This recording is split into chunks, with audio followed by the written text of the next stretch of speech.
food lovers, welcome back to my channel. I'm excited because today we're going to be making Brussels sprout and bacon pizza. So get ready. And the cool thing about this pizza is you don't even have to make the crust. You could just buy pita bread and use that as your crust. If you like thin crust pizza like I do, it's perfect. If you're like me, you might have some Brussels sprouts lying around in your fridge from making the air fried maple mustard Brussels sprouts in my other video. And so I've used this to make an excellent pizza topping that's actually very similar because I'm using the same sauce. As you see in the video, I have a cup of that maple mustard oil that I made for my other video. So to get started, you want to preheat your oven to 400 degrees and then just start slicing up those Brussels sprouts. And we're going to toss them in that sauce. I'm not really a red sauce fan of pizza. I know, don't cancel me, please. It's so heavy. And if I'm already kind of blowing my calories on carbs and cheese, adding more sugar with tomato sauce is not my jam. So I usually have some sort of flavored oil or a lot of seasoning on the pizza that I make. And I do make my own crust sometimes because I do have a sourdough starter and I do have a batch of sourdough pizza crust balls in my freezer. It's just the pita bread is so easy and it comes together so quickly for a fast lunch. And for someone like me who has ADHD, it's nice to have like really quick lunch ideas sort of in my arsenal because there are days where I just do not have the motivation to do anything complicated. And I almost always have the Brussels sprouts in my fridge. So I just started doing this as a pizza topping. So I season those Brussels sprouts and I will add that sauce in a minute. I have some leftover bacon from a BLT that I made that I crumbled up that I'm going to put in that too.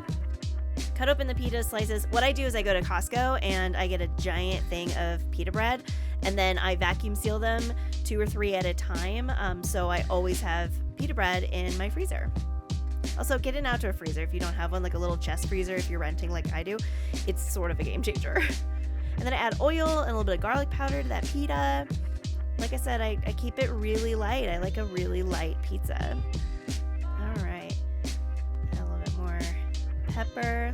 Love some pep in my step. And then I've got shredded mozzarella, works really well. You could also do shredded jack cheese. Even a pepper jack would actually be really interesting since this is a pretty sweet and salty flavor combo. I think having a little bit of spice would be cool. You can also add some crushed red pepper flakes as well. And then you just start adding, you add a little bit of the cheese first, and then you add your topping, and then you add more cheese on top. And that way it just kind of, bits of pieces that are poking out get a little crispy, but that way it doesn't burn on top. Sort of my trick. I also like to add Parmesan cheese. Did I do that here? I'm not sure. But sometimes I like doing the shredded Parmesan on top as well. So yeah, add in your bacon. That's very important. Unless you're vegetarian, then, maybe don't add the bacon or add something else. Actually, I think it would be kind of good if you had some like leftover grilled mushrooms would be kind of good on this. So yeah, another little small baby layer of Parmesan and mozzarella. I think this is like a mix of Italian cheeses, so I think there's both in that bag. A little more pepper. Love me some pep.